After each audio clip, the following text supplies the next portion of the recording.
ఒక జ్ఞానాన్ని పొందుతూ ఆనందాన్ని పొందుతూ ముఖ్యంగా కాషాయం అంటే ఒక విలువతో కూడినటువంటి సమాజంలో మీరు ఇప్పుడు నుంచి మీరు కాషాయంతో చూసేటప్పటికి నన్నే చాలా గౌరవిస్తారు. నా నా వేషం కాదు ఇది, నాకు స్వామి ఇచ్చినటువంటి ఆజ్ఞగా స్వీకరించాను. చాలా నిష్ఠగా వెళ్తాను మార్కెట్లో. అంటే మీకేం తక్కువ కాదన్నట్టు ఒక పీఠాధిపతి స్థాయిలో మన సంస్థ వెళ్తూనే ఉంది ఈ రోజు దాకా. అందుకే ఆ శక్తి అలా ఇస్తున్నాడు స్వామి. ఇది ఎనర్జీ అండి, జనరేట్ అవుతూ ఉంటుంది. మన బాడీలో జనరేట్ అయ్యే ఎనర్జీయే మన మూమెంట్కి ఉపయోగపడుతుంది. సో అన్నిటికంటే హయ్యెస్ట్ రెస్పెక్టబుల్ యూనిఫామ్ ఏమైనా నేను చదివింది డాక్టర్, ఎండి జనరల్ మెడిసిన్ చేశాను. కానీ తాతగారు కళ్ళలోకి వచ్చి రామాయణ ప్రచారం చేయమన్నారు. నాకు ఇంట్రెస్ట్ ఉండేది పోలీస్ ఆఫీసర్ అవ్వాలి. తెల్ల బట్టలు చూసా, కాషాయం బట్టలు చూసా, తర్వాత ఈ కాషాయం బట్టలు కాకి బట్టల నుంచి కాషాయంలోకి వచ్చేసాను. అంటే మనకి తెలియకుండానే ఒక శక్తి మన అందరిని నడిపిస్తుందని భావించేవాళ్ళను నేను అంటే పూర్ణంగా నమ్మేటండి. మనకి తెలియకుండా ఒక గొప్ప శక్తి మనం నడిపిస్తుంది. ఈవేళ మీరు అనుకున్నారంటే మీరు కాదు, ఏదో పూర్వజన్మ సుకృతం, ఆ పరమాత్ముడి ఆదేశం. లేకపోతే మనం అనుకున్నవన్నీ జరగవండి. ఏదో ఆటంకం రావచ్చు, పోస్ట్పోన్ అవ్వచ్చు, ప్రొలాంగ్ అవ్వచ్చు. కానీ అనుకున్న ముహూర్తానికి అనుకున్నవి అవుతున్నాయంటే భగవంతుడు పూర్తి అనుగ్రహం మీ ముందు ఉంది. ఇప్పుడు మీ బాధ్యత ఏంటంటే సమాజంలో మీరు ఇప్పటిదాకా ఏంటంటే తెల్ల బట్టల్లో ఉన్నారు. ఇప్పుడు బయటకు వెళ్ళినప్పుడు కాషాయం బట్టలు, కాషాయానికి త్యాగము అవన్నీ అన్నిటికంటే గొప్పదే ఆత్మానందం. ఆత్మానందం నుంచి అంటే బాగా పుష్టిగా భోజనం చేసిన తర్వాత ఏది ఇచ్చినా ఇప్పుడే తిన్నాను కదా, నాకు ఆకలి లేదు ఇంకెందుకు అన్నట్టు ఎవరిలా మానసికంగా ఉంటుందో జీవితం మీద ఇది చాలా బాగుంటుంది. మీరు కూడా ఏంటంటే మీ ప్రవర్తన అబ్జర్వ్ చేస్తారు. మన నడక, మన మాట, మనకి ఎంత కోపం వచ్చవచ్చు కానీ నియంత్రించుకోవాల్సిందే, తప్పదు. ఎందుకంటే ఈ బట్టకున్న విలువ దేనికి లేదండి. పోలీసు వాడు కూడా మీకు గౌరవించి మాట్లాడాలి, పామరుడు గౌరవించి మాట్లాడాలి. మనకి ఒక ఉన్నత స్థాయిని కూర్చోబెట్టేశారు. మిమ్మల్ని మీరు తీసుకెళ్ళి ఒక హయ్యెస్ట్ ప్లేస్లో కూర్చోబెట్టుకున్నారు ఇప్పుడు మిమ్మల్ని. కానీ ఆ ప్లేస్ని మీరు సేఫ్ గార్డ్ చేయాలి. ఇప్పుడు ఇదివరకులాగా మనం మాట్లాడకూడదు, ఇదివరకులా మనం ప్రవర్తించకూడదు, ఇదివరకులాగా చులకనగా కానీ జోకులు కానీ అంతరంగంగా పర్లేదు. కానీ బయట మటుకు చాలా మీ మూమెంట్ అబ్జర్వ్ చేస్తారు. మీరు తినే ఆహారం, మీరు వ్యవహారం, మీరు నడక, నడవడిక, మాట. ఇంకోటి ఏంటంటే మీకు నచ్చలేదనుకోండి, సంతోషం, చాలా సంతోషం, అంతే. ఇంకెక్కువ మాట్లాడద్దు. మౌనం బలమైనటువంటి ఆయుధం. మిత భాష మహాశక్తివంతమైన బ్రహ్మాస్త్రం లాంటిది. ఓకే, సంతోషం, వెళ్ళు నాయన, పరమాత్మ దయ. మీ నోట్ల నుంచి ఎప్పుడు పరమాత్మ దయ అని వస్తే అది ఎదుటివాడికి బాణంలా గుచ్చుకుంటుంది, నోరెత్తలేడు. అలాగే ఉండాలండి నా కోరిక. మీరంతా అలాగే ఉన్నారు, ట్రైన్ పీపుల్ కాబట్టి. ఆ స్థాయికి వెళ్తే సమాజంలో మర్యాద బాగా పెరుగుతుంది, గౌరవం పెరుగుతుంది. మనం తీసుకునేది ఏంటి, ఆనందానికి, దీనికి ఒక గౌరవం. అందరూ ఎందుకు కాళ్ళకి దండం పెడతారు. ఇందులో ఏంటంటే ఒక మాయ కూడా ఉంటుంది. జనాలు అందరూ వచ్చి మీరు కూడా కాళ్ళలో దండం పెడుతుంటే మనం ఏదో ఎదిగాం అనుకోకూడదు. ఎంత ఎదుగుతుంటే నాకు దానికి నిదర్శనం ఏంటంటే కొంతమంది మహాత్ములు నాకు గణపతి సత్యనారాయణ స్వామీజీ వారు బాగా నచ్చుతారు. ఆ విషయంలో నాకు చిన్నజీయర్ స్వామి వారు బాగా నచ్చుతారు. లౌకికంగా ఎన్నున్నా సరే బయటకు వచ్చేవాడికి ఆయన ఆ నియమాలు బాగా పెడతారు. మనకు కూడా అది ఉంటే ఎవరికి తల వంచగలరు. లేకపోతే మనకి గౌరవం ఇవ్వరు ఎవరు. గౌరవం ఇవ్వకపోతే బాధ అనిపిస్తుంది. బాధ అనిపించడం మీకు మనసు బాగుండదు. అదొక్కటే ప్రవర్తన చాలా బాగుంది. మీరు ఒక కొత్త జీవితంలో అడుగుపెట్టారు. మా వంతు సేవ ఎప్పుడు మీ వెంట ఉంటుంది, మా ట్రస్ట్ కూడా మీ వెంట ఉంటుంది ఎప్పుడు. జై శ్రీరామ్. చాలా సంతోషం స్వామి. మీ అందరికీ మీరు ఆతిథ్యం కూడా మన ట్రస్ట్లో ఏర్పాటు చేస్తారు స్వామి. అందరూ ఒకరోజు మళ్ళీ ఇలా సత్సంగం కలుసుకుందాం. ఇంకా పెద్దది సాధు సమ్మేళనంలాగా ఒకటి పెట్టుకుందాం మా ఆశ్రమంలో అతి త్వరలో. మీరే దాన్ని కోఆర్డినేట్ చేయాలి. స్వామి ఇక్కడ ఉండగా, స్థితప్రజ్ఞాన స్వామి ఉండగా నేనేంటి స్వామి? ఉండండి, వీరు చెప్తున్నారు, చెప్పండి. మీరు ఏదో చెప్తున్నారు కదా, కృతజ్ఞతలు చెప్పాను. చెప్పేశారా? వారు చెప్తారు. Swamiji, you can speak whichever language you are comfortable. You can sit or you if you are standing comfortable you can stand. No, no he's comfortable standing. అందరికీ నమస్కారం. ఈరోజు పవిత్రమైన కార్యక్రమంలో చూశాను. సాక్షి వాయిస్ శ్రీనివాస్ గారు ఆయన ట్రస్ట్ నుంచి గారు ట్రస్ట్ కూడా నుంచి ఇంత పుణ్య కార్యం చేశారు. అది ట్రస్ట్కు కూడా అది భూషణమని నా భావం. అన్ని సన్యాసం అంటే ఇది ద్విజత్వం అని చెప్తారు. కొత్త జన్మ. ఒక జన్మ పితృల ద్వారా అవుతుంది, ఒక జన్మ గురు ద్వారా. గురు నుంచి బ్రహ్మమయ బ్రహ్మభావంలో ఉండడమే సన్యాసం.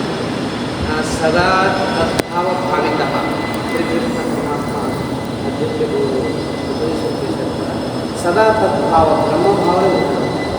అది ఇంకా అన్ని స్వామి గారు శ్రీనివాస్ గారు అన్నీ చెప్పారు ఏమేమి చేయాలి, ఎలా ఉండాలని. స్వామి గారు కూడా అన్ని మంత్రాలు కూడా మీకు ఉపదేశం చేశారు. అన్ని లిస్ట్ పరోపకారం ఇదం శరీరం, లోకసేవార్థం కాషాయ వస్త్రం. లోకసేవ కోసమే, లోకహితార్థ కోసం మనం కాషాయ వస్త్రం ధారణం చేశాం. పరోపకార్థం ఇదం శరీరం. అభయంగా ఉండాలి, అభయ ప్రదాత అవ్వాలి. అంతే. మనం కూడా భయం లేకుండా ఉండాలి. ఎవరు కూడా మనం చూస్తే కూడా భయం ఉండకూడదు, భయం రాకూడదు. అలాగ ఉండాలి, శాంత రూపంలో ఉండాలి. ఇది త్యజ దుర్జన సంస్కారం, త్యజ సాధు సమానం. దుర్జన సంస్కారం వదిలేసి భజ సాధు సమానం. కురు పుణ్య మహోరాత్రం స్మర నిత్యం అనిత్యత. మనం ఏం స్మరణం చేయాలంటే అనిత్యం స్మరణం చేయాలి. అంటే ఈ శరీరం అనిత్యం, అన్ని లోకం, అన్ని విత్తేషణ పుత్రేషణ లోకేశ్వర అని చెప్పారు కదా, దేశరత్రయ అన్నీ నిత్యమని స్మరణం చేయాలి. ఇది అన్ని అధికారం సన్యాసి తీసుకున్న తర్వాత వస్తాయి. ప్రతిష్ట, అధికార, గౌరవ, అది జయకారము కావాలని అనిస్తుంది. కానీ అన్ని వైరాగ్య విరక్తశ తృణం జగత్ నిస్పృహ భావేన మనం జీవించాలి. సన్యాసి గౌరవం సన్యాసి కింద ఎక్కువ గౌరవం ఎక్కడ లేదు. ఆ స్థానం కింద ఎక్కువ స్థానం ఎవరుంది? ఏ స్థానం లేదు. ఆ స్థానం మనం ఉన్నాము. అది ఎందుకంటే పెద్దది పూర్ణ స్వరూప బృహత్ స్వరూప బ్రహ్మ. ఆ భావంలో ఉంటామని మనం పెద్దవాళ్ళు, ఆ స్వరూపంలో ఉంటామని మనం పెద్దవాళ్ళు. అది వదిలేసి క్షుద్ర విషయంలో, క్షుద్ర విచారంలో, అనిత్య విచారంలో మనం లేకుండా అక్కడ మనం నిత్య స్వరూపంలో ధ్యానం చేస్తే, నిత్య స్వరూపంలో ఉంటే, గురుగారు ఏమైనా సంశయం ఉంటే గురుముఖేన సంశయం నివృత్తి చేసుకుని ఆ నిష్టలో, బ్రహ్మనిష్టలో, ಮತ್ತು నిరాభారిలాగా ఏమో భారం పెట్టుకోవద్దు. నిరాభారి సద్గురు అంటే ఏవి సంసార భారం అన్నీ వదిలేసి మనం ఇంకొకరు భారం ఉంటుంది కదా, ఆ భారం మనం తీసేయాలి. మనం నిరాభారి అవ్వాలి. అదే సన్యాసి ఉద్దేశ సార్థకత. దాంట్లో ఉంది. నాకు తెలుగు కూడా బాగా రాదు, తెలుగు మాట్లాడలేదు. బాగా చెప్పాను. స్వామి జ్ఞానమైన స్వామి చాలా చక్కగా చెప్పారు మీరు. చాలా సంతోషం.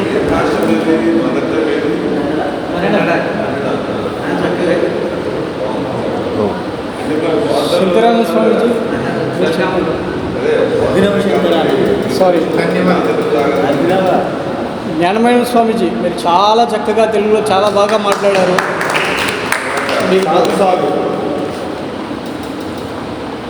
అభినవ శంకరానంద స్వామిజీ. నేను కూడా చెప్పాను, జల్పుంది వాయిస్ కూడా. ఓం శ్రీ గురు సదాశివ సమానం శంకరాచార్య అస్మదాచార్య పర్యంతం వందే గురు. ఆ దక్షిణామూర్తి నుండి మన గురువుల వరకు అందరి పాదపత్రులకు నమస్కరిస్తూ, ముఖ్యంగా తపోవన తర్వాత శివానంద స్వామి, తర్వాత చిన్మయానంద స్వామి, తర్వాత దయానంద స్వామి, మన పూజ్య గురుదేవులైనటువంటి అద్వైతానంద స్వామి వారిని నమస్కరిస్తూ, ప్రస్తుతం మనం ఉన్నటువంటి ఈ యొక్క పవిత్రమైన స్థలం అవధూతుల వారి యొక్క పాదపత్రాలను నమస్కరిస్తూ, ముఖ్యంగా 3 విషయాలతోనే నేను సమాప్తం చేస్తున్న సమయంలో ఎందుకు మనం ఆత్మహత్య మోక్షాయ జగన్మాయ నన్ను నేను ఉద్ధరించుకోవాలి. ఇక్కడ నుండి ఎక్కడికి ఉద్ధరించుకోవాలంటే నాకు నా యొక్క బుద్ధిని అజ్ఞానం నుండి జ్ఞానం వైపుగా, అంటే అజ్ఞానము మాయ అని తెలుసుకోవాలి. మన మొదటి కర్తవ్యం ఏంటంటే సన్యాసాసనం, తురీయాసనం స్వీకరించినటువంటి మనకు ఆత్మన్యేవ ఆత్మనా తుష్టత, మన యొక్క బలము, మన యొక్క ధైర్యము, మన యొక్క ఆశ్రయము, మన యొక్క ఆశయం ఏంటంటే ఆ ఆత్మస్వరూపం ముఖ్యంగా మొదటి కర్తవ్యం. మిగతావన్నీ సెకండరీ. ఈ యొక్క కర్తవ్య నిష్టలో అంటే నా స్వరూపంలో నేను ఉండగలగాలి, ఆ యొక్క స్థిత అంటే ఆ ప్రజ్ఞ స్థితంగా ఉంచుకోవాలి, ఆ యొక్క జ్ఞానము విజ్ఞానంగా మారి మనం ఆ స్వరూపంలోనే ఎప్పటికీ ఉండగలగాలి. అది మనకు ఎందుకోసం సన్యాసించామంటే మొదటి కర్తవ్యం మనం దాన్ని స్వీకరించాం. తర్వాత రెండవది ఏంటంటే జగత్ హితాయచ. ఎందుకంటే చెప్పారు కదా, యద్యతాచరతి శ్రేష్ఠ. పెద్దలు ఎట్లా ప్రవర్తిస్తున్నారో చూసి నేర్చుకునే వాళ్ళు సమాజంలో చాలామంది ఉంటారు. కాబట్టి మన ప్రవర్తన పరులకు ఆదర్శంగా ఉండాలి. ఈరోజు ఆశ్రమాలలో కానీ మన రూమ్స్లో కానీ పెద్దల ఫోటోలు పెట్టుకుంటామంటే ఎందుకంటే ఎప్పుడైనా మనం తెలిసో తెలియకో ఆ మార్గంలోని కొద్దిగా దిగినా మళ్ళీ అలాంటి మహానుభావులను చూసినప్పుడు వాళ్ళకు గుర్తు చేసుకుంటారు, ఒక టార్చ్ బారియర్లా మీరు మళ్ళీ ఆ స్థాయిలోనే నిలబడాలి. కాబట్టి సమాజం మనల్ని అనుసరిస్తుంది. కాబట్టి మన వ్యవహారం చాలా చాలా జాగ్రత్తగా ఉండాలి. చాలా కాదు, చాలా. ఎందుకంటే జనరల్గా నమస్కరిస్తారు, మనం పోతానే 4-5 మాటలు చూడండి మీరు ఎదుగుతున్నారు, ఆయన అడుగుతున్నారు, వీళ్ళు ఎదుగుతున్నారో అంటారు. కాబట్టి మన పరంపరకు బ్యాడ్ నేమ్ రాకుండా మనం చాలా జాగ్రత్త పడాలి. తర్వాత సమాజంలో ఎలాగో యజ్ఞయాగాది క్రతువులు, పూజలు, అర్చనలు, దేవాలయ వ్యవస్థలు, పూజారులు, అర్చకులు, భక్తుల ద్వారా బాగా జరుగుతుంది. కానీ సమాజానికి ఇప్పుడు జ్ఞానం కూడా వాటికంటే గొప్పగా అవసరం. ఎందుకంటే నహి జ్ఞానేన సదృశం పవిత్రమైన విద్యది అని భగవంతుడు చెప్పాడు. కాబట్టి మిగతా అర్చకులు, భక్తులు లాంటి పెద్దలు ఎవరైనా జ్ఞానాన్ని సమాజానికి పరిచయం చేయలేరు. కాబట్టి మనం మొదటి బాధ్యతగా మన మొదటి అడుగు జ్ఞానంనే ప్రజలకు అలవాటు చేయాలి. వాళ్ళు క్వాలిఫైడ్ అయితే, ఒకవేళ మన ముందున్నటువంటి ప్రజలు, సాధకులు ఎవరైనా మనల్ని ఆశ్రయించిన వాళ్ళు క్వాలిఫైడ్ కాకపోతే కొద్దిగా భక్తి నేర్పించి చివరికి వాళ్ళనేమో జ్ఞానం వైపుగా అందించాలి. ఎందుకంటే మనం జ్ఞానాన్ని పూర్తిగా పక్కన పెట్టి సమాజంలోకి భక్తి లేకుండా యజ్ఞయాగాది క్రతువులు ఇలాంటివి నేర్పిస్తే ఇంకా ఎవరు జ్ఞానాన్ని నేర్పిస్తారు? కాబట్టి మనం తురీయ ఆశ్రమంలో ఉన్నాం, ఆ జ్ఞాననిష్టలో ఉన్నాం. ఆ అద్వైత జ్ఞాన ఆదిశంకరాచార్యులు లాంటి వారు జ్ఞానస్వరూపులు, వారి పరంపరలో ఉన్నాం. కాబట్టి మనం సమాజానికి చేసే మొదటి సేవ ఏంటంటే జ్ఞానాన్ని. అది కూడా ఏ జ్ఞానాన్ని? మనం ఏదైతే మన పెద్దల నుండి, మన గురువుల నుండి సశాస్త్రీయంగా స్వీకరించామో అదే దాన్ని శుద్ధంగా ఇవ్వగలుగుతాం. సమాజంలో ఏం జరుగుతుంది అంటే అప్పుడప్పుడు మన మసాలా యాడ్ చేస్తాం. కొద్దిగా మనది కాకుండా మన పెద్దలు, మన పూర్వీకులు, మన శాస్త్రాల నుండి ఏది శుద్ధ జ్ఞానాన్ని పరమేశ్వర దయతో తెలుసుకున్నామో అదే జ్ఞానాన్ని సమాజానికి ఇవ్వడానికి మనము ట్రై చేయాలి. ఎందుకంటే కాషాయ వస్త్రము అన్నది త్యాగము ప్లస్ జ్ఞానానికి కూడా సాంకేతం. కాబట్టి ఆ జ్ఞానాన్ని సమాజంలోకి ఇంకా ఎంత త్వరగా ముందుకు తీసుకెళ్ళాలని ఆలోచించాలి. ఎందుకంటే మిగతా వర్ణాశ్రమాలు ఉన్నాయి, వాళ్ళు ఎలాగో చేసేస్తారు. మనం ముఖ్యంగా సన్యాసుల కర్తవ్యం ఏంటంటే ఆ ఆత్మజ్ఞానాన్ని ప్రజలకు అందించాలి. ఎందుకంటే తరతి శోకం ఆత్మవి. ఎప్పుడు శోకాన్ని, దుఃఖాన్ని దాటుతుంది ప్రపంచం అంటే ఆత్మజ్ఞానము ప్రజలందరి యందు దీప్తమైనప్పుడు మాత్రం అన్నటువంటి శాస్త్రవచనం తరతి శోకం ఆత్మవిత్ అని చెప్పారు. కాబట్టి సమాజానికి మనం ఇవ్వవలసినది నిజమైనటువంటి ప్రేమ, కరుణ ఏంటి అంటే జ్ఞానాన్ని వాళ్ళకి ఇవ్వడమే మన నిజమైన సేవ సమాజానికి చేసింది. ఒక చిన్న మూడవ అంశం ఏంటంటే నేను సమాజంలో తిరిగినప్పుడు ఎదుగుతానంటే మనం గౌరవించుకోవాలి. ముఖ్యంగా చాలామంది మాతో కూడా చెప్తుంటారు, స్వామికి ఏం రాదులే, ఆయన చదవలేదు, వీలైతే బాగా చదివినాడా, చదవలేదా, ముందు గృహస్థుడా, బ్రహ్మచార్య, అదంతా లేదు. తను త్యాగం చేశాడా లేదు. 95-100 సంవత్సరాలు వచ్చినా కూడా సంసార వ్యామోహంలో ఉండే వాళ్ళు ఎంతోమంది ఉంటారు. వాళ్ళతో పోలిస్తే వీళ్ళు మహాత్ములే కదా. కాబట్టి ఆయన పూర్వాశ్రమం గురించి, వాళ్ళ కులము, వాళ్ళ యొక్క వయస్సు, వాళ్ళ ఏంటి అవన్నీ పక్కన పెట్టి మనం అందరము ఒకటి. ఎందుకంటే సమాజంలో తిరిగినప్పుడు ఈ హెచ్చు తగ్గులు అన్నవి నాకు అనిపిస్తుంది. ఈ ఇంకోటి ఏంటంటే ఒక వచనం ఉంది, జ్యేష్ఠ యతికి మాతః గురువు. మనం ముగ్గురికి రెస్పెక్ట్ ఇవ్వాలి. మనం మిగతా వాళ్ళకి ఎవరికి నమస్కారం చేయాల్సిన అవసరం లేదు. మన తల్లికి, మన గురువు, దైవానికి, తోటి యతికి సీనియర్ కనిపించినప్పుడు ఒక్కోసారి సీనియర్లుగా వాళ్ళు ఉంటూ పాపం చిన్న ఆశ్రమం అయినవచ్చు. నేనేదో పెద్ద పీఠాధిపతిని అయిపోయానని వాళ్ళని లైట్గా తీసుకోవడం అట్లా లేకుండా తోటి సన్యాసాశ్రమాన్ని మనం గౌరవించుకుంటే కదా మన ఆశ్రమానికి గౌరవం కలిగేది. కాబట్టి వారు ఎవరైనా సరే వారు సన్యసించారంటే మనతో సమానులే అన్నటువంటి ఒక చిన్న వివేకాన్ని మనం బుద్ధిలో పెట్టుకొని అందరినీ గౌరవించి ఇంకా సమాజంతో ఎవరైనా ఈ ఆధ్యాత్మిక అభివృద్ధికి తోడ్పడుతుంటారు. సన్యాస స్వీకరించకపోయినా అది కూడా గొప్పతనం. ఎందుకంటే సన్యాసం స్వీకరించి సమాజానికి ఉపయోగపడడం ఈజీ.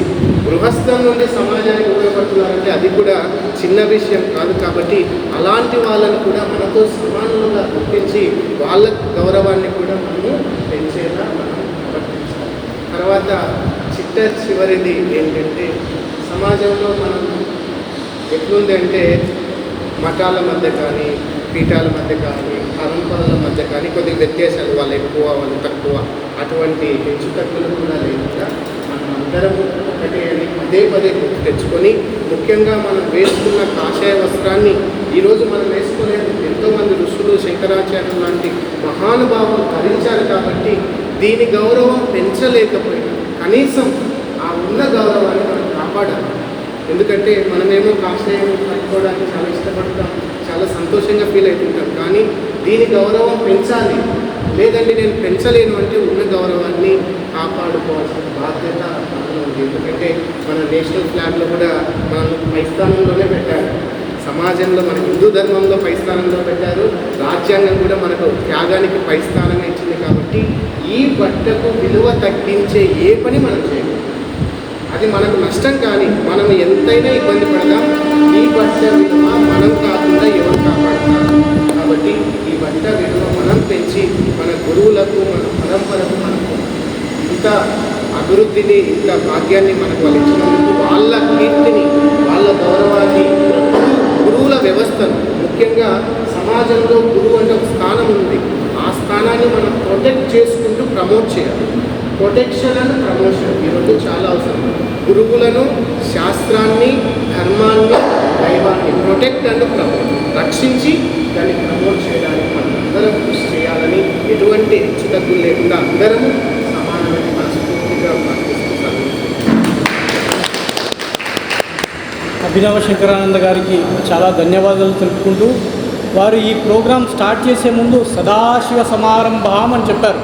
ఎందుకంటే వారి పక్కనే సదాశివానంద స్వామి ఉన్నారు అని వారిని గుర్తు తెచ్చుకొని, స్వామి మీరే చెప్పాలి నా తర్వాత అని. కాబట్టి వారంతా కూడా సన్యాసాశ్రమంలో ఉండేటటువంటి ఏవైతే లోటుపాట్లు ఉన్నాయో మనందరంగా ఏకంగా ఉండాలని చాలా చక్కగా చెప్పారు. స్వామి మీరు కూడా ఒకసారి మాకు 4 మాటలు చెప్పారు. శ్రీ గురు మన గురుగారైనటువంటి శ్రీ తత్వవేదానంద సరస్వతి స్వామి గారు చాలా కరుణామయులు, దయామయులు. వారి చదవలనే మనం అందరం ఒక గురుభాయిలాగా తయారైంది. వారి నీడలో, వారి బోధలో మనం చాలా చాలా శాస్త్రాలన్నీ తెలుసుకుంటున్నాం. ఒక విషయం ముఖ్యంగా చెప్పాల్సింది ఏంటంటే, ఈ జగత్తులో 3,80,000 దేవరాశులు ఉన్నాయి. అందులో ఇంగీత జ్ఞానం కలిగినటువంటి జన్మ మానవ జన్మ.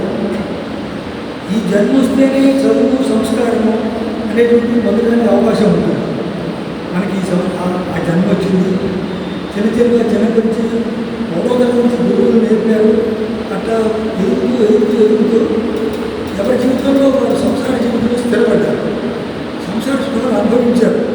బ్రహ్మచారులు అనుభవించారు. వాళ్ళు కూడా కొన్ని సొసైటీలో ఉండేటువంటి సుఖాలు అనుభవించాం. ఆఖరికి క్రియావస్థ అయినటువంటి ఈ యొక్క సన్యాస సమయంలో తీసుకోవడానికి అందరూ అర్హులయ్యి ఇంతవరకు వచ్చాం. అందరూ మీన్స్ ఇది తీసుకునే వాళ్ళంతా ఈ స్థితికి వచ్చాం. అయితే ఈ జగత్తులో అనేక మంది మానవులు ఉన్నారు. మరి వారందరూ కూడా అర్హులే, సన్యాసం తీసుకోవడానికి అర్హులే. అయితే వాళ్ళ ప్రవృత్తి వేరు, వారి సుఖాలు అవన్నీ వాటికి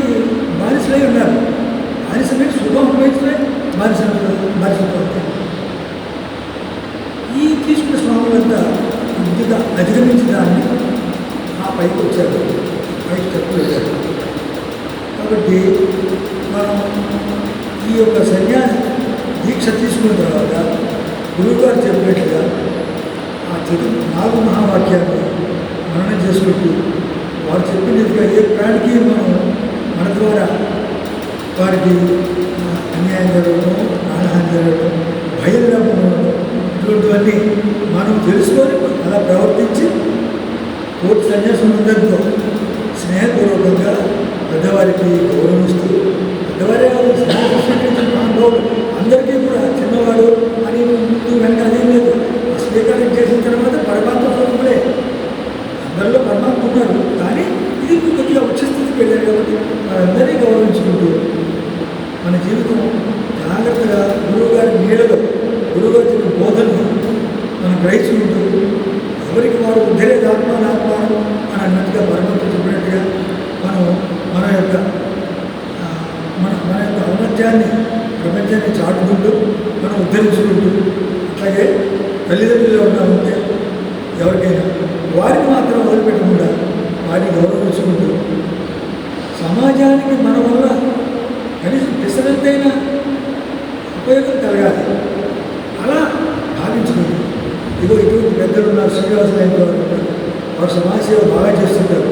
మనం కూడా వారి ఒకవేళ వారు కోరినట్టయితే మనం కూడా వారికి కొద్దిగా సహాయకారం చేతనైనంత, అసలు చేత కాకపోవచ్చు అయినా కూడా వారేమో నిలబడి చేసిన మాట అట్లా వారంటే వారే కాదు, ఒక్కొక్కవారంటే ఎవరైనా మహానుభావులు, ఎవరైనా వారికి సహాయం కావాలంటే మరి ఉన్నాము అని నిజాన చేయి వేసి మేమున్నామని పక్కన అసలు కూడా సొసైటీ ఉంది.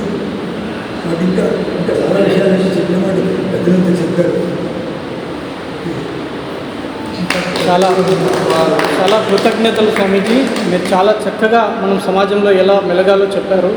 సో ఇప్పుడు మన స్వామి పురుషోత్తమానందగిరి గారిని వారు చెప్తారు, స్వామి లాస్ట్లో చెప్తారు. మీరు క్లుప్తంగా 4 వాక్యాలు చెప్పాలని కోరుతున్నాను.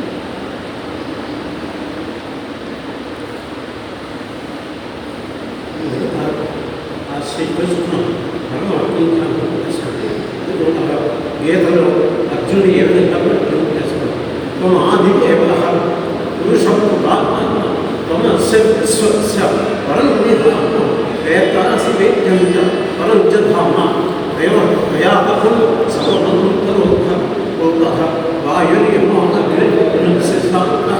ప్రజాపతి త్వం ఆత్మస్య నమోస్తే సహస్ర పునశ్చ నమోస్తే.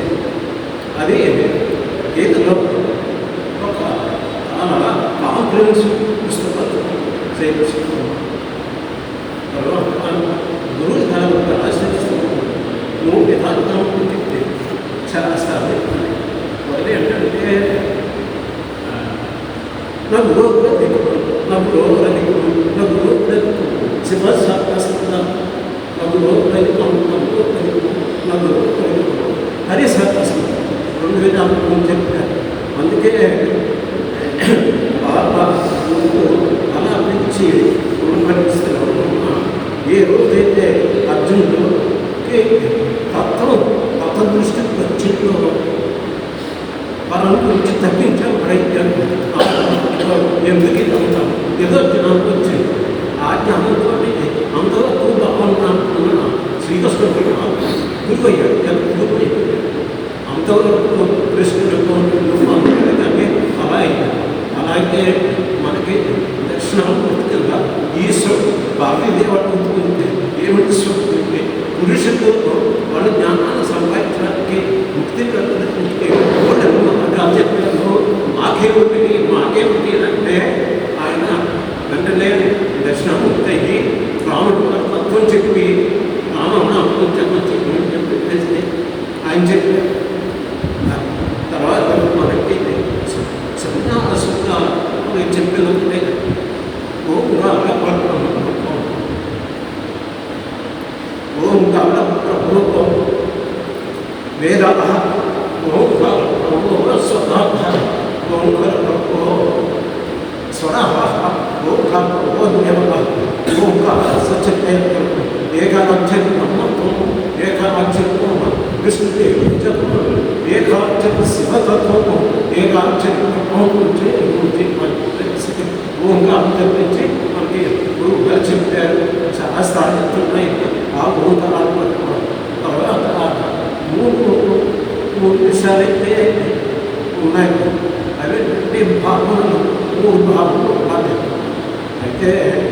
నిర్వహణ మార్గంలో ఉన్న ప్రతి వాళ్ళకి కూడా మనకందరికీ కూడా ఎప్పటికైనా అన్ని జీవులు కూడా నిర్వహణ మార్గంలో అవ్వాల్సిందే. కానీ మనం ఏంటంటే ఈ నిర్వహణ మార్గంలోకి వస్తూనే దేహభావం వదిలేసి ఆత్మభావంలో పట్టుకుంటున్నాము. అది మనకి చాలా ప్రమాదం. నిర్వహణ మార్గంలో ఉంటే ఆత్మ జిజ్ఞాస జ్ఞానేన పరస్పర అని చెప్పి ఇంకా ముక్తులు ఆత్మకాపులు కూడా మంది కేటగిరీలు ఉన్నాయి. కానీ మనం ఏంటంటే మనం వస్తువులోకి మనం విముక్షులు కూడా కాదు. ఇంకా మనం అంతకంటే దాటి స్థితిలో వచ్చి దేహభావం వదిలేసేస్తాం. వదిలేసి శాస్త్రంలో ఏం చెప్తుందంటే చతుర్ముఖ బ్రహ్మ దగ్గర నుంచి దేవి ఇంద్రుడు దేవతలు తర్వాత ఏనుగులు గురునాలు ఆవు స్థాపనాలు వీళ్ళన్నింటిలో ఈ శరీరంలో ఏ చైతన్యం అంటే ఉంటున్నాం అదే పరబ్రహ్మ చెప్పేసి మనకు ఉపనిషత్తులు చెప్తున్నాయి. అందులో మనం ఏంటంటే పరబ్రహ్మను పట్టుకోవాలి అంటే పరబ్రహ్మ భావన ఎత్తుకుంటున్నారు. పరబ్రహ్మ భావన ఉండాలి, ఆత్మభావం ఉండాలి. మూడవది అవ్యక్తభావం ఉండాలి. ఎల్లప్పుడూ ఏ పరిస్థితుల్లో అర్థమైన ఆత్మను పట్టుకున్నప్పుడే మన సాధారణ పరమేశ్వర ప్రభుత్వంలో చెప్పుకునే పదంలో ప్రసాదనే సమస్య సాక్షిత్వం వస్తారు. ఈ భాగంలో ఉన్నప్పుడు ఈ ఎప్పటికైనా సరే మనకి ఏ విధంగా మనకి సంకాసంగా మనకి ఏ విధంగా ఒకళ్ళే ఇదే మనకి ఇటువంటి గురువులు సిద్ధజ్ఞానం కోసం మీకు సిద్ధజ్ఞానం అంటే మనకు ప్రశ్న ఇస్తాను. ఎవరికి మలయాళ స్వామికి గొప్ప గురువు గొప్ప శిష్యుడు విమలానంద స్వామి. ఆయన గీతగా చెప్పి ఆ విషయాలు ఒకటి సిద్ధప్రజ్ఞ అవ్వాలి, ప్రతి వాడు గుణరహితులు అవ్వాలి. తర్వాత ప్రేమభావం అనేది అది ప్రతిభావంగా ప్రతి జీవిలో కూడా చూడాలి. ఈ ముహూర్తంలో ఉండాలి, ఆత్మలో మరణం కానీ వృత్తిలో కానీ ఉండాలని చెప్పేసి వారు చెప్పే పుస్తకం నేను. తర్వాత మీరందరూ చాలా కష్టపడుతున్నారు. నేను పట్టణంలో కొత్త విధానంలో స్వామి వాళ్ళంటే నేను తీసుకోవాలి అని నాకు కలిగింది. నేను రాజమండ్రి వెళ్ళి విదేశాలతో స్వామి కలిసి అయ్యా నేను నాకు సన్యాసం తీసుకోవాలని అడిగితే మేము తప్పగా అనవసరం కాకినాడలో ఉంటారు. అక్కడ ఇప్పుడు ఈ మధ్యన ఎవరిపై సన్యాసం ఇచ్చారు, మీరు వారిని కాంటాక్ట్ చేయాలి. వారిని కాంటాక్ట్ చేయాలంటే సుదర్శన్ గారు ప్రసాద్ గారికి నేను ఇస్తాను, వారిని కాంటాక్ట్ చేయాలి. వాళ్ళ నెంబర్ తీసుకుని నేను ప్రసాద్ గారిని కాంటాక్ట్ చేస్తే పెడితే నాకు ప్రశ్న నేను తీసుకోవడానికి అనుకున్నాను. అప్పుడు నాకు 65 సంవత్సరాలు. వారితో పాటు ఇద్దరు సన్యాసి దీక్ష తీసుకున్నారంటే నాకు పరమానందం కలిగింది. అప్పుడే ఈ కార్యక్రమానికి రావాలని సత్యదానంద సరస్వామిజీ గారికి మేము యాక్టివేట్ తీసుకున్నారు. నాకు పెద్దవారితో మాట్లాడాలంటే బియ్యం శంకరానంద మాతాజీ కూడా అడిగారు, మీరు నాతో మాట చెప్తే నేను మాతో పాటు మీకు స్వామి ఉన్నారు, మీకు దీక్ష నాకు బియ్యం పెట్టలేదు. వాళ్ళు అడిగాను ప్రసాద్ గారి పరిచే వాళ్ళని అడిగిన పక్కన వెళ్ళి అడిగిన నాకు ఎక్కువ బియ్యం. అలాగే ఎప్పటికైనా నాకు అదృష్టం ఉంటే చేస్తున్నాను. ఈ రోజు నేను మంచి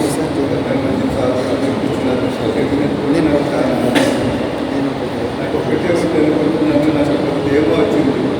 మీరంటే పెద్దలు అడగలేకపోయినా శాంతనోత్సవం చాలా ధైర్యంగా వెళ్ళి ఎటువంటి మొహమాటలాగా వెళ్ళి నాకు సాయం చేయాలని అనుకోవచ్చు. అది పట్టుమలు మీరు భారీగా నాకు పట్టున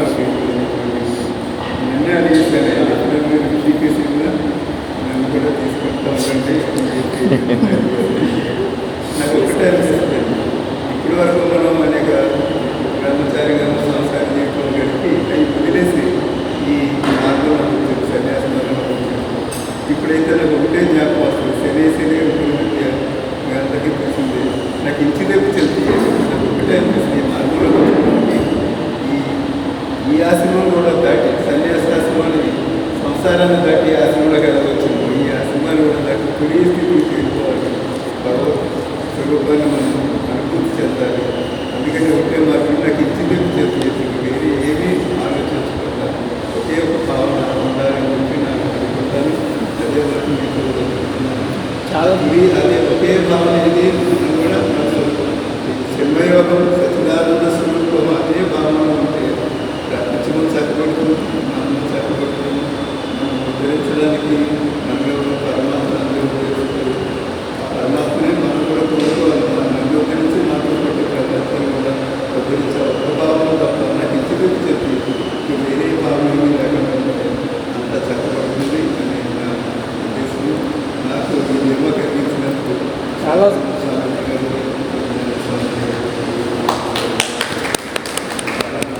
చాలా సంతోషం స్వామి. తప్పకుండా స్వామి, తప్పకుండా.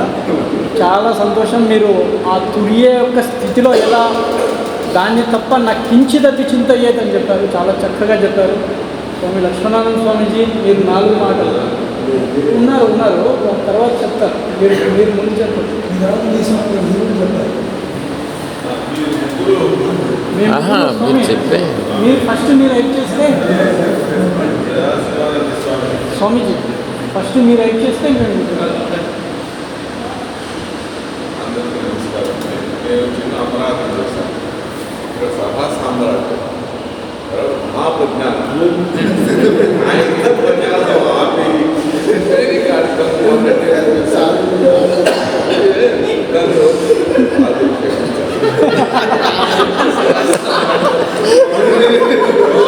సాగిపోతుంది.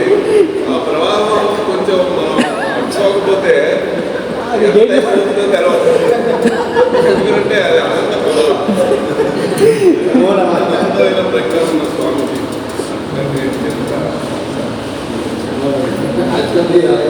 అది మాటలు 4 చెప్పండి స్వామి. తర్వాత నేను సలహా చెప్పడానికి కాదు, కానీ నా సలహా ఏంటంటే మన స్వామీజీ జీవితాన్ని, గతాన్ని, ప్రస్తుతాన్ని మీరు పరిశీలించాలి. వారు ఎలా జీవించారో వారి జీవితంలో సత్యాన్ని ఓపెన్ ఉంటుంది. దాన్ని యథాతథంగా స్వీకరించి అలా జీవిస్తే మనం ముగ్గురు ఫర్దర్గా చేయవలసిన జ్ఞాన సాధన ఏమీ లేదు.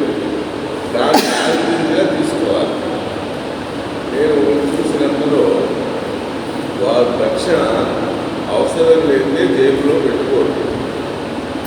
ఎవరిచ్చినా సరే తీసుకుంటారు, అవసరం మాటిస్తారు, వద్దనే చెప్తారు. ముందు ఈ మామూలు సన్యాసం ఇస్తుంటే వద్దంటారు ఆయన. ఎందుకు మీరే నాకు కూడా వద్దంటారు. ఒకవేళ ఎవరైనా ఇచ్చారనుకోండి, మీరు గృహస్థులు వాళ్ళు ఇచ్చారనుకోండి, ఇంకోటి ఎవరికి అవసరం ఉందా, గృహస్థు ఉందా, సన్యాసం ఉందా, ఎవరు ఉంటే వాళ్ళకి ఆ డబ్బుని అలా వినియోగపరుస్తారు తప్ప బ్యాంక్ అకౌంట్లో వేయడం లేదా రేపు ఉపయోగపడుతున్న ఉంచడం చేయరు వాళ్ళు. అది మనం జీవితంలో సన్యాసం. మన సోదర భాయి ఏమైనా ఇబ్బంది పడుతున్నాడా, ఇవ్వడు. లేకపోతే బ్రహ్మచారి ఏమైనా అవసరంలో ఉన్నాడా, ఇవ్వడు. అది మనం ఇక్కడ డబ్బు ఎందు మరుగుగా ఉండాలి. రెండోది, నాకు ఆశ్రమం కావాలి పర్మనెంట్గా అన్నది మనసులోకే రానివ్వకుండా మన కార్యక్రమం ఎందుకు మనం నిర్దేశించబడ్డామో ఆ కార్యక్రమాన్ని చక్కగా నిర్వర్తిస్తుంటే పరమాత్మ ఏర్పాటు చేయదలుచుకుంటే చేస్తాడు. ఎవరో ఒకరిని ఏర్పాటు చేసి, నేనే సిమెంట్ పోగు చేసి, నేనే ఇంటికి వచ్చాయో, ఇసగలాని వచ్చిందా రాలేదా, ఇంజనీరింగ్ ప్లాన్ వేసాడా లేదా, ఇవన్నీ సమన్వయం చేసుకుంటూ ఆ పనిలో మనం వెళ్ళకూడదు. సన్యాసి ఏదో చిన్నవంటే వేరు. ఆశ్రమ నిర్మాణం, ఫండ్ పోగు చేయడం, ఇటువంటి వాటికి సన్యాసి వెళ్ళరు. అయితే ఏమవుతుంది, డబ్బులు అమ్మడం పట్టుకుంటుంది. అది వదలదు జీవితం. డబ్బులు అమ్మడం పట్టుకుందనుకోండి, వదలగొట్టుకోకపోతే ఏం చేసుకోవాలి?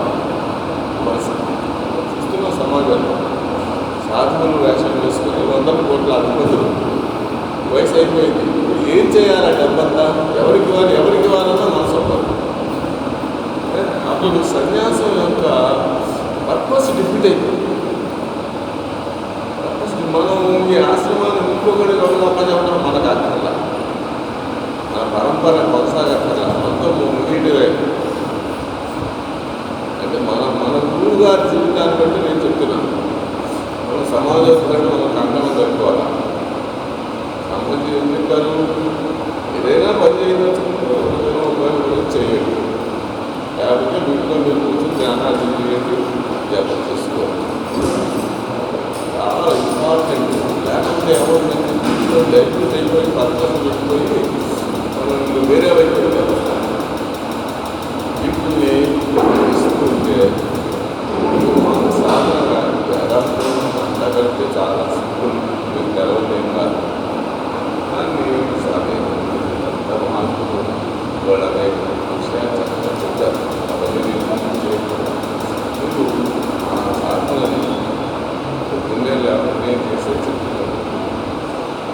జన్మ చింతకులు వాళ్ళు పండించారు. ఈ జన్మ సన్యాసులకి మార్పులు గురుదేవుడు వారు స్మరించడం, వారి గురుదేవుడు వాళ్ళని స్మరించడం, మరి వాళ్ళ గురించి శ్రీరామకృష్ణ గురుదేవుడు వారి బయటపడతారు. పేరు శ్రీరామకృష్ణ శారదానంద, శివారు యోగానంద, శివానంద, తర్వాత చిన్నానంద, తప్పవర్ మహారాజు, దయానంద స్వామి, తత్వవిధానం, మన మన పర్పస్ని మర్చిపోకుండా జీవితానికి ఏ విధంగా ఆనందంగా జీవించలేదు పట్టకుండా ఆశ్రమాలు ఏర్పడవలసింది పరమేశ్వరుడు ఏర్పాటు చేయడం చేస్తాడు. మన ముందుగానే ఉన్నారు. వారికి ఏమి తక్కువైంది, వారికి ఎక్కడ ఆశ్రమం, వారికి ఎక్కడ ఆశ్రమం లేదు, ఏమీ తక్కువ కారా, ఎక్కడా కారు లేదు. ఆయన నడిచి వెళ్ళారు. ఇక్కడికి వస్తే శ్రీనివాస్ గారు కారు ఏర్పాటు చేస్తారు, రావడానికి పడ్డారు. ఎక్కడికి వెళ్ళినా ఏర్పాటు అవుతుంది. ఆయనకి కారు పంపమని ఎవరైనా కారు అని నాకు కావాలి అంతేగా. ఆయన పాట విధాల్సిన వాళ్ళందరి కార్లు ఆయనవే.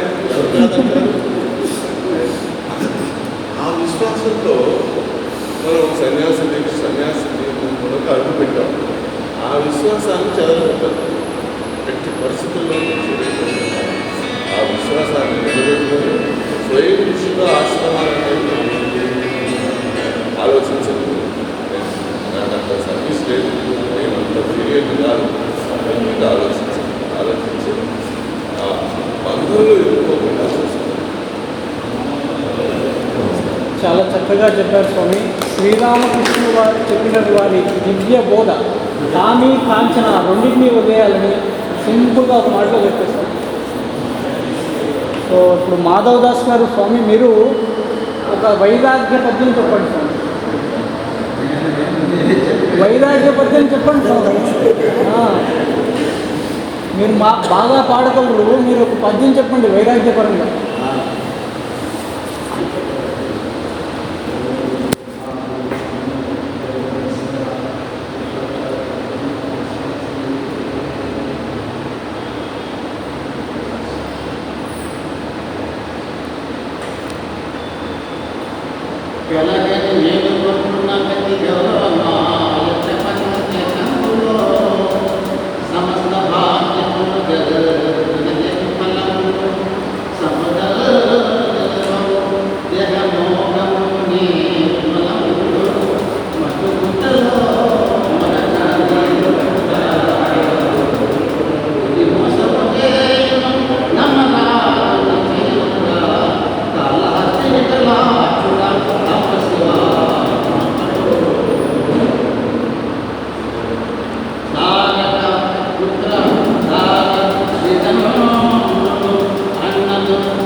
స్వామి త్రివిక్రమానంద స్వామీజీ గారు 2 మాటలు.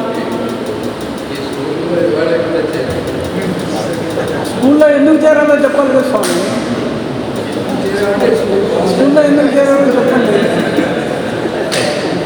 అయితే ఇప్పుడంతా అయిపోయింది కదా స్వామి, కిందకి వెళ్దాం. ఒక్క 2 నిమిషాలు, ఒక 10 నిమిషాలు క్లోజ్ చేసి వీరిద్దరు అయిపోయిన తర్వాత ఇక్కడ ఏమైనా మాట్లాడాలంటే, సన్యాస్ దీక్ష తీసుకున్న తర్వాత మీ జీవితంలో ఏదైనా ఒక బ్యూటిఫుల్ ఎక్స్పీరియన్స్ ఉంటే చెప్పండి. ఒక్కొక్క మాటలో క్లోజింగ్. అవునా కదా, మీరు తీసుకున్నారు పర్పస్ అంటే వచ్చిందా లేదా, ఏ ఎక్స్పీరియన్స్ చేశారు, అలా ఒక మాట చెప్తే మన కింద భజన చేపిద్దాం. మీ చేత భజన, అన్ని భజనలు అన్నీ మీ కిందే భజన, మీతోటే భజన. స్వామి ప్రజ్ఞానంద స్వామి గారు, మీరు 4 మాటల్లో క్లుప్తంగా మీరు చేస్తున్నటువంటి గీత బోధలు, అలాగే మీరు సన్యాసాశ్రమ స్వీకారము, మీరు 4 మాటలు క్లుప్తంగా చెప్పాలి. మీరు చాలా బాల్యంలో తీసుకున్నారు స్వామి స్థిత ప్రజ్ఞానంద గారు, లక్ష్మణానంద స్వామీజీ, అభినవ్ శంకరానంద స్వామి, కూర్చోండి.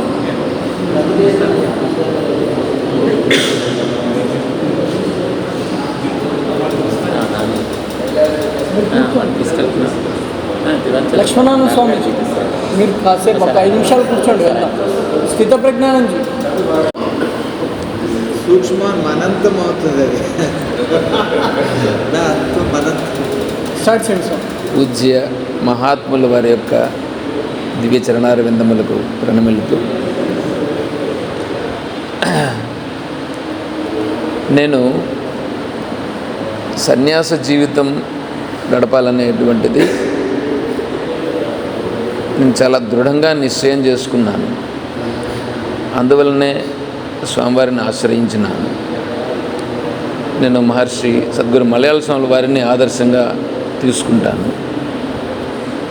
అందువలన మలయాళ స్వామి వారి యొక్క సాంప్రదాయంలోనే నేను ఉపదేశం అయితే తీసుకున్నాను. కానీ నాకు తత్వం అనేటువంటిది బాగా తెలుసుకోవాలనేటువంటి దృష్టితో తర్వాత మన స్వామీజీ వారిని ఆశ్రయించి స్వామీజీ వారి ద్వారా బోధనలు వింటూ వచ్చాను. వారి అనుగ్రహంతో ఈరోజైతే సన్యాస దీక్షనైతే అనుగ్రహించారు. కానీ ఇప్పుడు పెద్దలు మీరు చెప్తున్నటువంటి మాటలను వింటూ ఉంటే నాకు నేను సన్యాసాశ్రమాన్ని ఎలా, ఎందుకంటే నేను ఉన్నటువంటి నా మెదడుకి నా బుద్ధికి మీరు చెప్పినటువంటి వాటిని చూసి నాకు నిజంగానే లోపల చాలా చాలా భయం ఉంది. అంటే ఏంటంటే ప్రతి క్షణము ఇంకా స్వామీజీ వారు చెప్పింది అక్కడ విని అదేమో అలా ఉంటుంది, కానీ ఇక్కడ మీరు పెద్దలు ఇచ్చినటువంటి ఆ సలహాలు సూచనలు చూసి నేనైతే మీ మాటలను చాలా ఖచ్చితంగా స్వీకరించి వీటిని ప్రతి క్షణము నేను గుర్తుపెట్టుకొని ఖచ్చితంగా వీటిని ఆచరించి ఈ మార్గంలోనే ప్రయాణం చేస్తూ మహర్షి సద్గురు మలయాళ స్వామి వారు కూడా ఈ బట్టను తీసుకోవడానికి వారు కాశీక్షేత్రంలో వ్యాసాశ్రమంలో ఉన్నటువంటి వాళ్ళు చదువుకునేదానికి కాశీక్షేత్రానికి వెళితే మీ గురువు గారు ఎవరునంటే మలయాళ స్వామి వారిని చెప్పారట. వారికి సన్యాసం లేదు కాబట్టి మేము మీకు అక్కడ విద్యాభ్యాసం ఇవ్వము అని చెప్పాను. అంటే అప్పుడు వాళ్ళ శిష్యుల కోసం గాను వారు అప్పుడు సన్యాసం తీసుకున్నారట. అప్పుడు సన్యాసం తీసుకునేటప్పుడు ఆ బట్టలను తీసుకొని, అమ్మా ఈ బట్టల యొక్క ప్రాశస్త్యం ఎంత గొప్పది, ఈ యొక్క బట్టల యొక్క ప్రాశస్త్యాన్ని గొప్పతనాన్ని నేను నెరవేర్చగలనా, నేను నెరవేర్చగలిగేటట్లుగా నన్ను అనుగ్రహించు అని చెప్పి ప్రార్థించి వారు సన్యాసాశ్రమాన్ని స్వీకరించినట్లుగా స్వామివారి యొక్క జీవిత చరిత్రలో ఉన్నది. ఇప్పుడు తమరి యొక్క సలహాలు సూచనలు వినిన తర్వాత నాకు మరింత ఈ యొక్క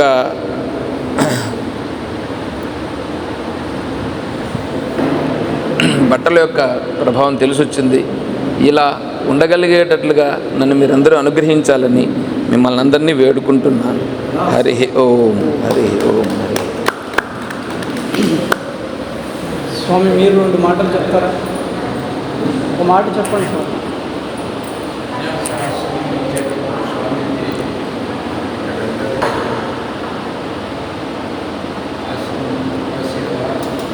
జీవించాలి రాష్ట్రకారు వారు చెప్పారు. మనం కసిగుడ్లో అలా జీవిస్తున్నామా లేదా ముందుకు వెళ్తూనే మాత్రం వేరే విశ్లేషణ లేదు.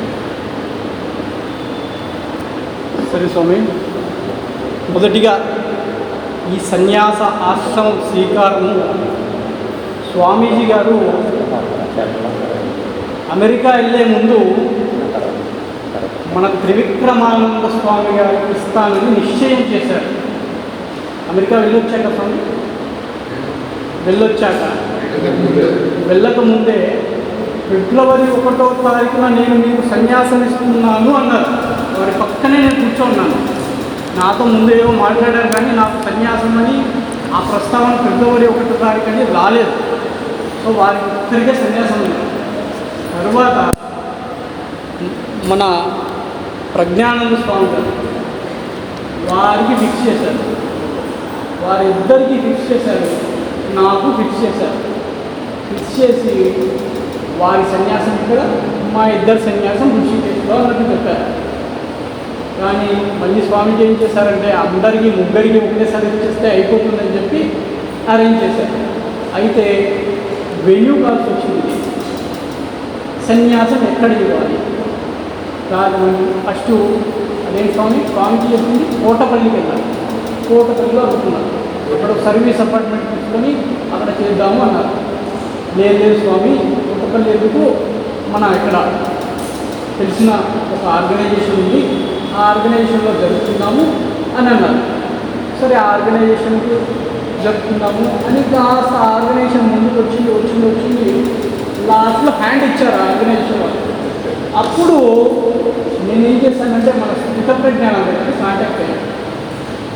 మనం అట్లా రాజమండ్రిలో ఏదైనా వస్తుంది, వారు వెంటనే క్షణం కూడా ఆగకుండా మన శ్రీనివాస స్వామికి ఫోన్ చేశారు. క్షణం కూడా ఆగలేదండి. అరవిందరావు గారికి ఫోన్ చేశారు, శ్రీనివాస స్వామికి ఫోన్ చేశారు. అయితే శ్రీనివాస స్వామి వెంటనే క్షణం కూడా ఆగకుండా, స్వామి నేను చూసుకుంటాను స్వామి, మీకు ఎవరు కావాలి స్వామి, వెంటనే నా నెంబర్ షేర్ చేసుకున్నారు. నాకు ఫోన్ చేసి, స్వామి మీరు చెప్పండి స్వామి, మీకు పండితులు కావాలా, మీకు రూమ్స్ కావాలా, మీకు అవి కావాలా, మీకు అలా భోజన వసతి కావాలా, అన్నీ కావాలా, ఏం కావాలో చెప్పండి నేను చేసేస్తాను. సో కాబట్టి ఇక్కడ మనము శ్రీనివాస స్వామి యొక్క ముఖ్య స్థానం ఎందుకంటే మనం అబ్జర్వ్ చేయాలి. నేను ఒక్క విషయం చెప్తాను, సారీ ఫర్. వారు అడిగారు, వారు నాకు పరిచయం అయ్యారు. వారు మా ఎంఎస్ఆర్ గ్రూప్లో రోజు ఒకరితో చెప్తారు నాన్ స్టాప్. అంటే ఎవరైనా అసోసియేట్ అయినప్పుడు ఎలా ఉంటుందంటే వాళ్ళు మనకు కలిస్తే వాళ్ళు ఏదంటే వాళ్ళ మాటని జవదాట్లేం. ఒక మంచి భావన ఏర్పడిపోయింది వారితో, ఒక మంచి సాంగత్యం. వారు అడిగేటప్పుడు వీరి మాటల్లో కూడా నాకు ఫోన్లో కూడా కలవలేదు, ఎప్పుడు మనుషులు కూడా కలవాలా, అసలు ఎంత ప్రేమగా కూడా నాకు చాలా బాగా నచ్చాయి. అంటే మేము ఎప్పుడో పూర్వకాలం నుంచి పరిచయం ఉంది అన్నట్టు. వెంటనే నేను గణపతి సత్యనారాయణ స్వామీజీకి ఫోన్ చేశాను. వారు చేసిన తర్వాత 2 రోజుల తర్వాత మళ్ళీ ఫోన్ చేస్తున్నారు. స్వామి మీరు నాకు వదిలేయండి, నాకు చెప్పారు అయిపోయింది, మర్చిపోండి, మీకు ఏం కావాలో చెప్పండి, లిస్ట్ రాసేయండి అయిపోయింది అంతే అన్నారు.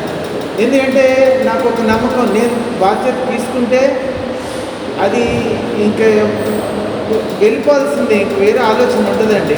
ఆ ఎక్స్పెక్టేషన్స్కి వెళ్ళిపోవాల్సిందే. నాకు నమ్మకుంటే చేస్తే, లేకపోతే నేను చెప్తాను నా వల్ల కాదండి అది. వెంటనే నేను గణపతి సత్యనారాయణ స్వామీజీ ఆశ్రమంలో చేపిస్తా అంటే లేదంటే రామకృష్ణ మిషన్ అన్నారు. సరే మీ ఇష్టం అండి అది. అది క్యాన్సిల్ ఇక్కడికి వచ్చింది. నేను వెంటనే స్వామివారికి ఫోన్ చేస్తే స్వామివారు కురుక్షేత్రంలో ఒక మహాయాగంలో ఉన్నారు. ఫోన్ చేయగానే వెంటనే నాకు ఫోన్ వచ్చింది. మళ్ళీ స్వామివారు పూర్ణావతిలో ఉన్నారండి, అక్కడ 1108 మంది చేత భగవద్గీత పారాయణ, అఖండ పారాయణ అవుతాను. తర్వాత పూర్ణావతి అవుతున్నప్పుడు నాకు మళ్ళీ రాత్రి 9:30 ఫోన్ చేశారు. ఏం చేస్తాను, మాకు తెలిసిన వారు మన ట్రస్ట్కి బాగా వెలువేసిన స్థిత ప్రజ్ఞానం స్వామీజీ వారు, వారి మిత్రులు 3 సన్యాస దీక్ష తీసుకున్నారు. మీ ఇష్టం స్వామి, మన ట్రస్ట్ మీదే ఏం చేసుకుంటారు చేసుకోండి.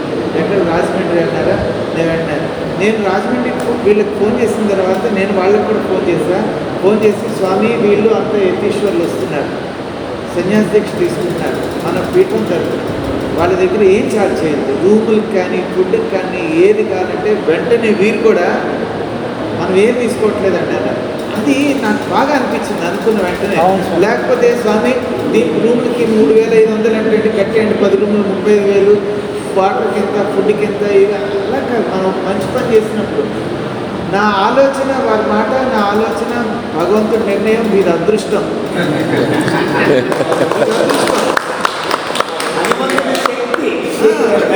వెంటనే భాస్కర్ గారికి నాకు లైన్లో పెట్టారు. భాస్కర్ గారు కూడా ఎప్పుడు ఫోన్ చేసినా చెప్పండి స్వామి, చెప్పండి స్వామి. 10 రోజులు మీరు లెటర్ పెట్టాలండి, అన్ని మీ పేరు బ్లాక్ అయిన లెటర్ అంటే నేను బిజీగా తిరుగుతున్నాను. నాకు చూడండి, దాని నుంచి ఫోన్ సైలెంట్లో పెట్టి సార్ బిజీగా తిరుగుతుంటే స్వామి నాకు ఒక 10 రోజులు టైం ఇవ్వండి అన్నాను. వారేమడి పడ్డారు, స్వామి అయిపోయిందని. అంతా అయిపోతే స్వామి అసలు ఇది ఒక కళలాగా, ఒక పండగలాగా. అసలు నాకు ఫుల్ వదిలింటే నేను ఒక 1000 మందిని పెట్టి సెలబ్రేషన్లా చేసేవాడిని. సన్యాసి దీక్ష అంటే ఏమి ఇలా కాదండి, అదొక బ్యూటిఫుల్ సెలబ్రేషన్ ఉండాలి లైఫ్లో. పెళ్ళి ఎలా చేస్తారో సన్యాసి దీక్ష కూడా అలా చేసుకోవాలంటాను నేను. అది గొప్ప దైవతత్వం. నేను చూసాను జైన్స్, గుజరాత్ వాళ్ళు అలా చేస్తారు. మనం ఇది అసలు అల్టిమేట్. కాకపోతే వీరి ముగ్గురు మటుకు చాలా అదృష్టవంతులండి. బ్యూటిఫుల్గా అయింది. It is a memorable journey for your. And నేను ఇంకోటి కూడా నేను మనస్ఫూర్తిగా చెప్తున్నా అండి, ఈ స్పిరిచువల్ లైఫ్లో మీరు అడుగుపెట్టారు కదా, you will go to maximum heights in your life అండి. నేను చెప్తున్నా గ్యారంటీగా. I know, I can see that. Because స్థాన బలం, చేసిన ఆయన బలం, చేయించి మీకు చుట్టూరు అన్న వాళ్ళ బలం మీకు అందరికీ తోడైంది. అందరికంటే హనుమంతుడి బలం గ్యారంటీ అవుతుంది, గ్యారంటీ. ఒక 10-15 ఇయర్స్లో మన శాంతానంద స్వామిని కలవాలంటే వాళ్ళకి అసలు మీరు దొరకడం ఏం లేదు అంటే వాళ్ళకి ఎప్పుడు వినలేదు తెలుసా, ఏ అడవిలో ఏ ముక్కల్లో ఏ అలా అనుకోండి, ఇంకా బాగుండాలండి. మనం ఉన్న చోటే అంత ఉద్యానవనం అయిపోవాలి. స్వామి చెప్పాను ఒకసారి కార్యక్రమం, స్వామీజీ మీకు ఆర్గనైజ్ చేసేటప్పుడు మీకు కంఫర్టబుల్ ఏమో అన్నారు. అయితే మీకు ఎటువంటి కంఫర్ట్స్ కావాలంటే Swamiji 5 star salary no I want multi star అన్నారు. చెప్పాను వాళ్ళు వరి అయిపోయారంట. మల్టీ-స్టార్ అంటే అర్థం అవ్వట్లేదు. మల్టీ-స్టార్ అంటే అండర్ ద స్కై. కాబట్టి స్వామి అందరూ కూడా పిలిచినా పిలవకపోయినా మేము వస్తామని అందరి స్వాములు, ఇక్కడ ఉండే స్వాములంతా కూడా వాళ్ళే ముందుకు తొప్పారు నన్ను. నేను వస్తున్నాను. మన సజిత్ గారు అయితే ఆయన ట్రైన్ మిస్ అయ్యాడు. ట్రైన్ మిస్ అయ్యావు కదా, సర్లే అక్కడే ఉండుకు, మళ్ళీ కలుద్దాంలే అన్నాను. అదేంటది, నువ్వు జీవితంలో ప్రతిరోజు సన్యాసం తీసుకుంటావా, నేను ఫ్లైట్ ఎక్కి వస్తున్నా అని ఆయన అప్పుడప్పుడు ఫ్లైట్ బుక్ చేసుకొని ఫ్లైట్ ఎక్కి వచ్చాడు. సో అందరికీ పేరున ధన్యవాదాలు స్వామి. అయితే నేను మీ ముందు ఈరోజు నేను ప్రామిస్ చేస్తున్నాను, ఈ బట్ట వాల్యూ తగ్గేలా నేను ఏ రోజు కూడా బిహేవ్ చేయను. ఈ బట్టకు వాల్యూ పెంచేలాగా నేను చేస్తాను. ఓం తత్సత్. స్వామి మీరు చిన్న జై గురుదత్త అండి. నేను వీడియో తీసి పోస్ట్ అయిపోయింది. 2 నిమిషాలు పర్వాలేదు. ఏం పర్లేదు. జై గురుదత్త. గణపతి గురుమేకం. ఒక్క నిమిషం.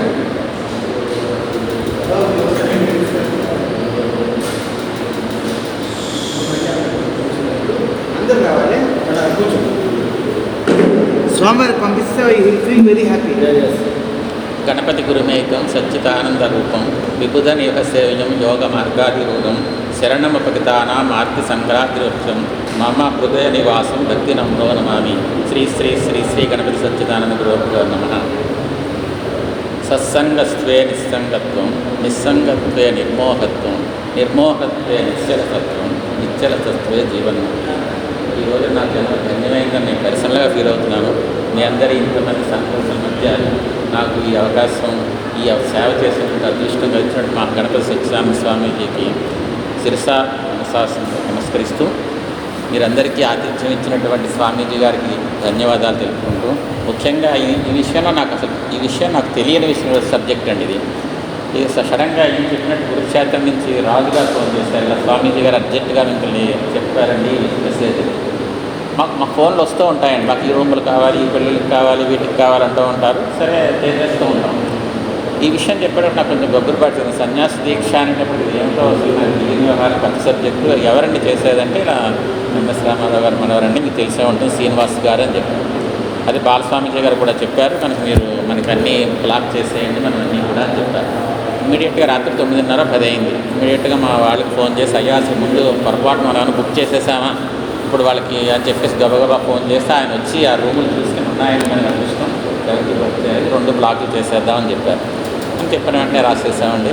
తర్వాత అవన్నీ కూడా శ్రీనివాస్ గారి గైడెన్స్, మీరందరి గైడెన్స్ తోటి మీ అందరి ప్రోగ్రాము స్వామీజీ దయ వల్ల బాగా జరిగిందని నేను అనుకుంటున్నాను. ఒకవేళ ఏమైనా తప్పులు ఉంటే క్షమించి మా ఆశ్రమానికి మళ్ళీ మీరు రావాలి, ఆ స్వామీజీ యొక్క ఆశీస్సులు స్వీకరించాలి. అలాగే మీరు ఎప్పుడైనా ఇటువైపు వస్తే ఉండాలంటే మీరు ఫోన్ చేస్తే మీకు వసతులన్నీ చేస్తాం, మీరు తప్పకుండా. ఇంకోటి ఏంటంటే దీనికి ఇక్కడ ఈ స్థానం పేరు కూడా దత్తముక్తేశ్వర క్షేత్రం. అట్లాంటి చోట మీరు అంటే ముక్తి అంటే మార్గం లేదు. స్వామీజీ గారు 2 వారాల క్రితం ఇక్కడ ఒక కాన్సెప్ట్ ఇచ్చారండి. ఆయన దత్త క్షేత్రయాత్ర చేస్తూ ఆంధ్ర అంతా పర్యటిస్తున్నారు. పర్యటనలో భాగంగా 2 వారాల క్రితం ఇక్కడికి వచ్చారండి. వచ్చినప్పుడు ప్రతి ఊళ్ళోనూ కాన్సెప్ట్ చేస్తున్నారండి. చేస్తున్నప్పుడు మాకు చిన్న కాంపిటీషన్, ఆయన చూసుకుంటే చాలామంది వస్తారు. ఆయన కూడా వాళ్ళ పరివారమే 70 మంది దాకా వచ్చారు. కాన్సెప్ట్ చేయాలని స్వామీజీ నిర్ణయించినప్పుడు ఊళ్ళో వాళ్ళ పెద్దలు వచ్చి అడిగారు, అయ్యా మేము ఇక్కడ ప్లేస్ చిన్నగా ఉంది, ఇక్కడక్కడ త్యాగరాజ గాన సభ ఉంది, మీరు అక్కడ చేసుకోండి అని అడిగారు.